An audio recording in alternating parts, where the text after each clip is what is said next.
Salam sejahtera, anda bersama saya Reza Zulkafli dan ini Niaga Awal ni kita mulakan dengan perkembangan pasaran saham. Saham di pasaran Asia dijangka meningkat dalam dagangan hari ini ekoran kenaikan semalaman di Wall Street. Terdahulu saham di Bursa Amerika meningkat dalam dagangan pertama minggu ini dengan hasil bond 10 tahun Amerika kembali stabil. Dalam masa yang sama, vaksin Johnson & Johnson memulakan penghantaran vaksin dos tunggalnya. Pada penutup indeks Dow Jones naik 600 mata, Nasdaq naik 400 mata dan S&P 500 naik 90 mata. Menurut laporan Reuters, hasil bond 10 tahun Amerika menurun kepada 1.449% selepas ia meningkat ke paras tertinggi dalam setahun kepada 1.614%. Faktor lain yang turut pengaruhi pasaran adalah pelan rangsangan yang dijangka bantu pemulihan ekonomi terbesar dunia itu lebih pantas. Pakej rangsangan Joe Biden kini mendapat sokongan daripada Dewan Perwakilan dan ia akan dibincangkan dan diundi di Senat. Menurut pengurus portfolio yang dipetik Reuters, lebih banyak pelabur kini memilih saham kitaran dengan peningkatan jumlah orang yang divaksin di Amerika dan angka ekonomi makro yang lebih baik. Data menunjukkan aktiviti pembuatan Amerika meningkat ke paras 3 tahun tertinggi pada Februari.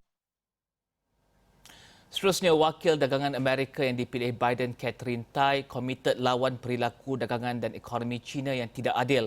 Dalam jawapan bertulis kepada Senat, Tai tegas akan lihat penapisan yang dikenakan China sebagai satu halangan dagangan. Pelantikan Tai dijangka disahkan Senat pada Rabu. Tai nyatakan akan guna proses rundingan yang digunakan Trump sebelum ini dalam perjanjian dagangan fasa pertama China-Amerika untuk lindungi harta intelek Amerika. Menurut laporan Reuters, Tai jelaskan dia tidak akan teragak-agak untuk ambil tindakan jika rundingan gagal buahkan hasil. Antara isu yang akan diteliti termasuk akses pasaran yang terhad kepada syarikat Amerika di China, termasuk dalam bidang pengkomputeran awan. Mengulas mengenai tarif ke atas produk China, Tai tegaskan dia akan pastikan tarif tersebut selari dengan tingkah laku dagangan China dan akan nilai kesannya kepada perniagaan, pekerja dan pengguna Amerika. Sebelum ini, Presiden Trump lancarkan perang tarif dengan China untuk hentikan apa yang didakwa perilaku dagangan yang tidak adil. China tolak dakwaan dan tekanan yang dikenakan Amerika ke atas dagangan negara itu dan sifatkannya sebagai tidak adil.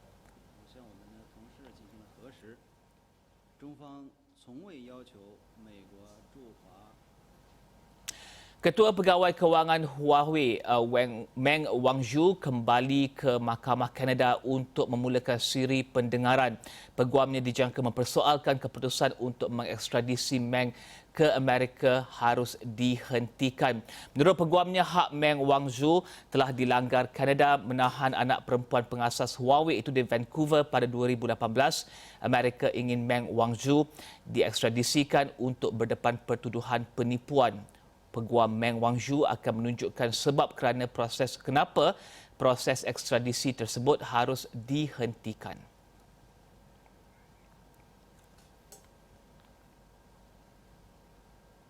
China tidak benarkan penerbangan semula pesawat Boeing 737 MAX selagi syarat ditetapkan tidak dipenuhi.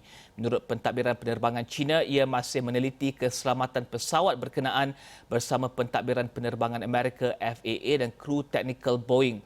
3 syarat China adalah perubahan harus dapat kelulusan boleh terbang, juruterbang harus dapat latihan cukup dan efektif dan punca insiden Ethiopian Airlines dan Lion Air harus dijelaskan dan penambahbaikan harus efektif.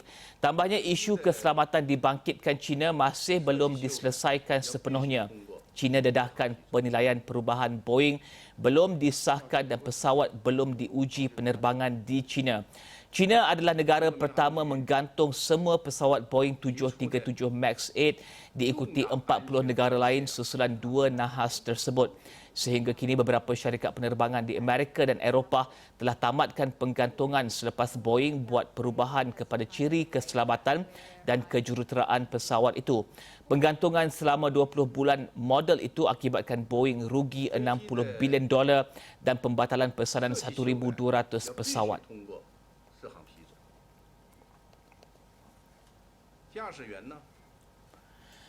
Presiden Argentina Alberto Fernandez akan saman kerajaan terdahulu pimpinan Mauricio Macri susulan pinjaman yang tidak bertanggungjawab yang dibuat dari dana kewangan antarabangsa IMF pada 2019.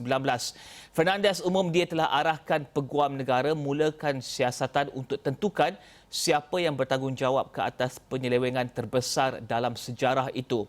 Beliau dakwa $44 bilion yang dipinjam dari IMF lesap sebelum pentadbirannya ambil alih pada 2019. Dalam masa yang sama, Fernandez turut jelaskan skandal vaksinasi di Argentina yang akibatkan Menteri Kesihatan letak jawatan. Tegasnya peraturan vaksinasi harus dipatuhi dan jika ada pelanggaran, maka ia harus dibetulkan. Ia selepas laporan ada pegawai tertinggi dan rakan Menteri Kesihatan itu yang dapat suntikan lebih awal daripada kumpulan lain.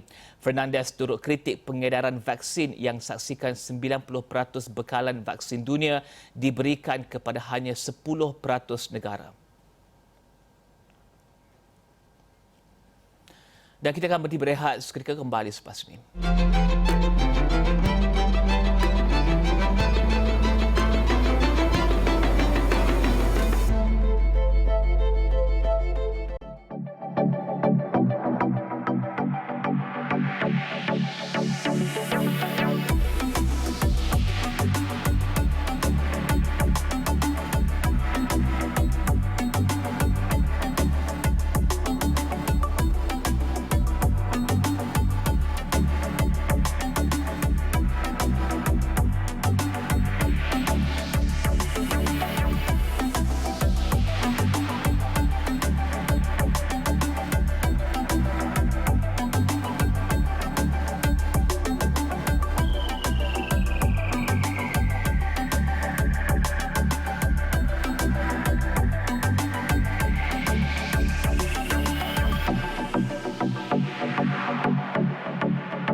Bertemu kembali, Johnson & Johnson mula mengedar 4 juta dos vaksin keluarannya. Vaksin Johnson & Johnson adalah vaksin ketiga yang diluluskan untuk kegunaan kecemasan di Amerika. Dalam semakan akhir, penghantaran vaksin berkenaan akibatkan saham Johnson & Johnson naik 1% kepada $159 seunit.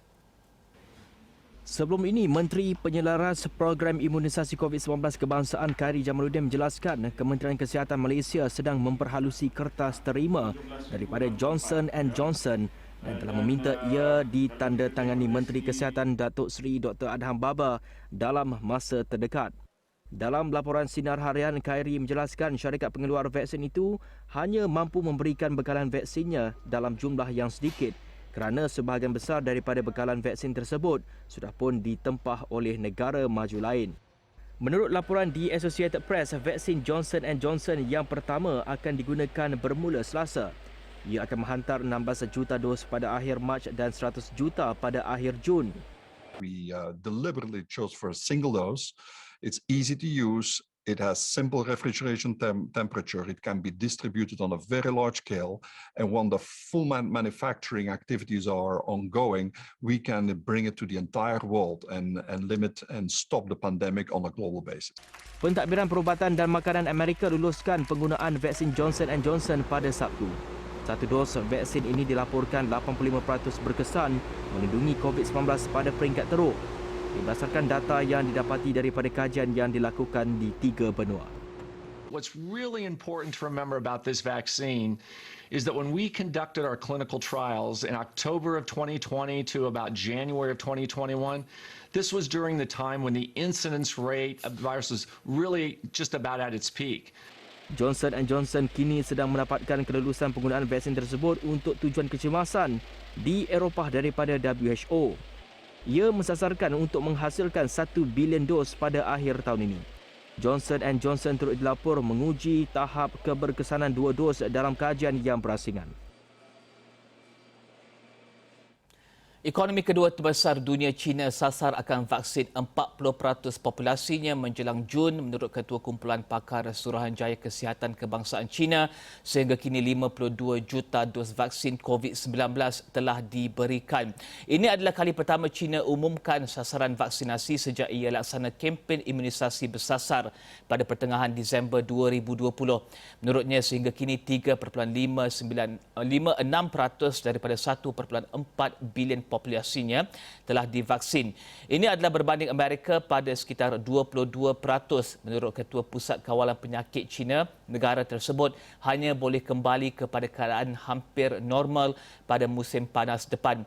Tambah CDC, China, jika kedua negara capai tahap imuniti kelompok, sekatan mungkin boleh dihapuskan untuk benarkan perjalanan antara kedua negara.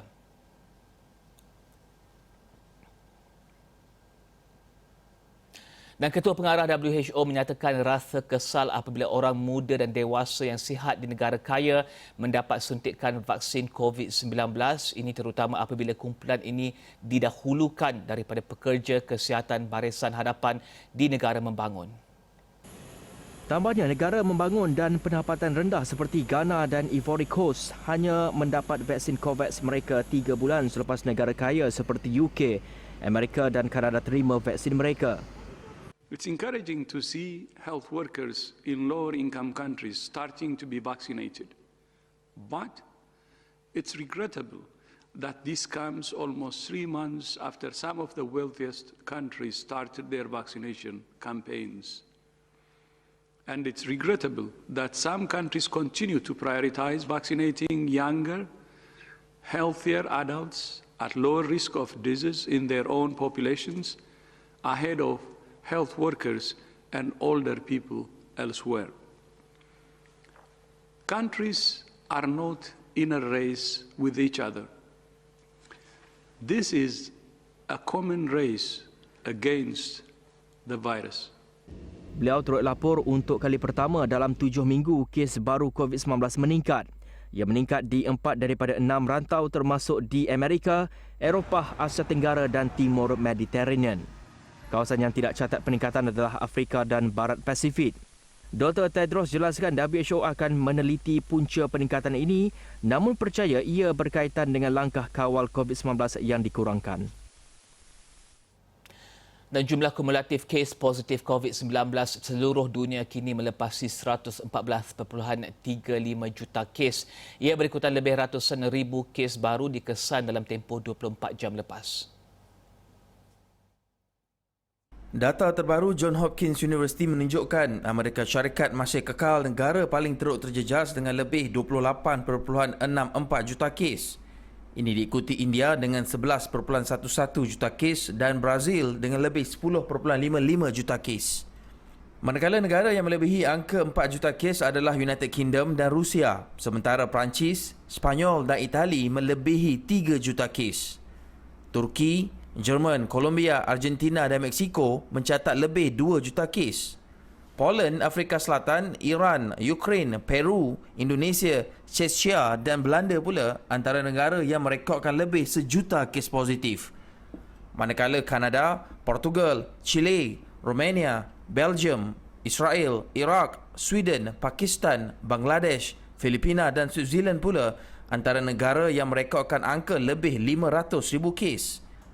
Negara dalam lingkungan 300,000 hingga 500,000 kes termasuk Maghribi, Austria, Serbia, Jepun, Hungary, Arab Saudi, Jordan, Panama, Emirat Arab Bersatu dan Lebanon. Negara lain merekodkan angka positif antara 100,000 dan 300,000 kes termasuk Malaysia. Dan sementara itu, angka kematian akibat COVID-19 seluruh dunia kini melepasi 2.53 juta kes berdasarkan data Johns Hopkins University. Amerika Syarikat kekal merekodkan jumlah kematian tertinggi dengan lebih 514,000 kes. Ini diikuti Brazil dengan lebih 255,000 kes, Meksiko, India dan United Kingdom pula merekodkan lebih 100,000 kes kematian.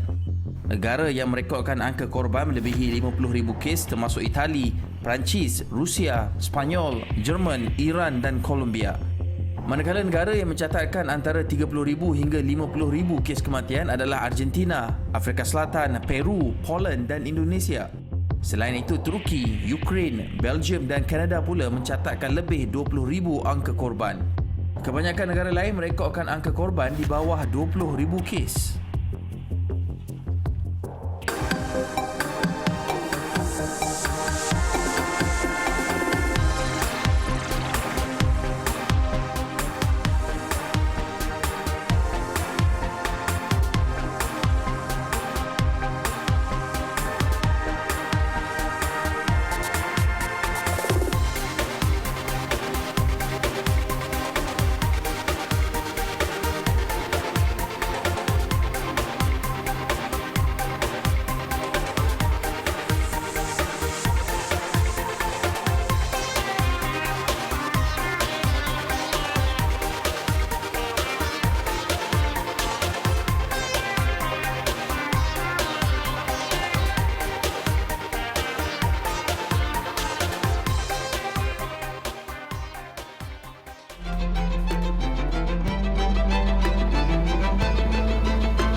Bertemu kembali, Lembaga Hasil Dalam Negeri LHDN merekodkan kutipan 123.093 bilion ringgit cukai langsung pada tahun 2020. Menurut Ketua Pegawai Eksekutifnya Datuk Seri Sabin Samitah, kutipan yang dibuat adalah lebih 1.393 bilion ringgit atau 1.15% lebih tinggi berbanding sasaran iaitu 121.7 bilion ringgit. Berbekalkan semangat juang yang sentiasa membara, akhirnya pada 31 Disember 2020, Lembaga Hasil telah berjaya merekodkan kutipan hasil cukai langsung 123.093 bilion ringgit, iaitu lebih 1.393 bilion ringgit berbanding sasaran yang disemak kali ketiga oleh kerajaan bagi tahun 2020 berjumlah 121.7 bilion ringgit. Jelas beliau, pandemik COVID-19 sedikit sebanyak beri kesan kepada kutipan cukai langsung apabila jumlah pada 2020 berlaku sedikit penurunannya berbanding pada 2019 iaitu 145.11 bilion ringgit dan merupakan kutipan cukai langsung tertinggi yang dikutip.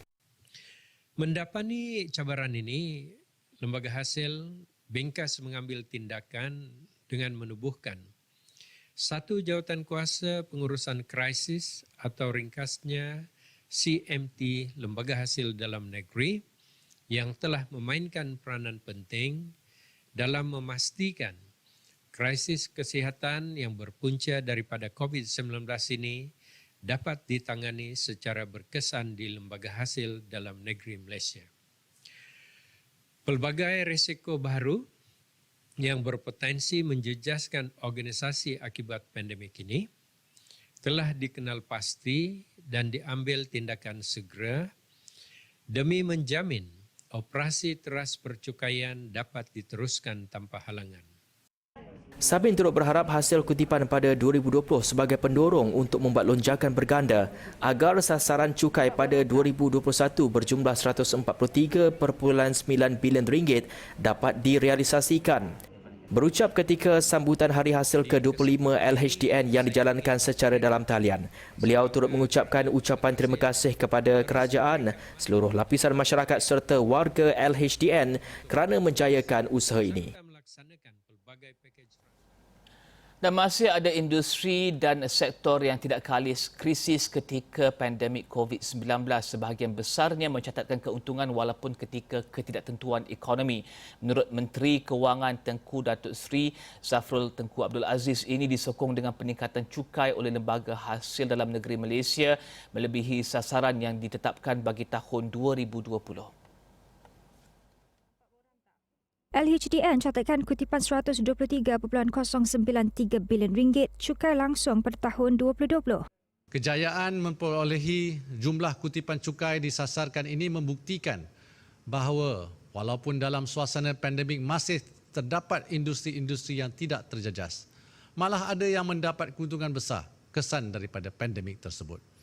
Namun begitu, Kita bersyukur mereka ini telah memainkan peranan dengan baik, menyumbang dalam bentuk cukai yang dibayar demi menstabilkan kembali ekonomi negara. Beliau turut berharap agar LHDN terus meneroka peluang baharu percukaian bagi memastikan sasaran kutipan cukai pada 2021 tercapai. Saya yakin masih terdapat banyak ruang-ruang yang boleh diterokai oleh LHDNM bagi meningkatkan lagi prestasi kutipan dengan memperluaskan jaringan pembayar cukai yang berpotensi, mengenal pasti industri-industri dan sektor-sektor tertentu yang selama ini menjauhkan diri dari radar LHDNM. Mudah-mudahan dengan meneroka peluang-peluang baharu, sasaran kutipan yang disasarkan oleh pihak kerajaan kepada LHDNM pada tahun 2021 ini yang berjumlah 143.9 bilion ringgit dapat dicapai. Beliau berucap sempena sambutan Hari Hasil ke-25 pada Isnin secara dalam talian. Dan sekian Niaga Awal ini, ikuti info terkini berhubung vaksin COVID-19 di halaman Mikro Interaktif di astroawani.com sekarang dan segala maklumat lain dalam astroawani.com juga aplikasi Astro Awani. Terima kasih kerana menonton saluran berita paling dipercayai di Malaysia. Saya Riza Zulkapli, salam hormat.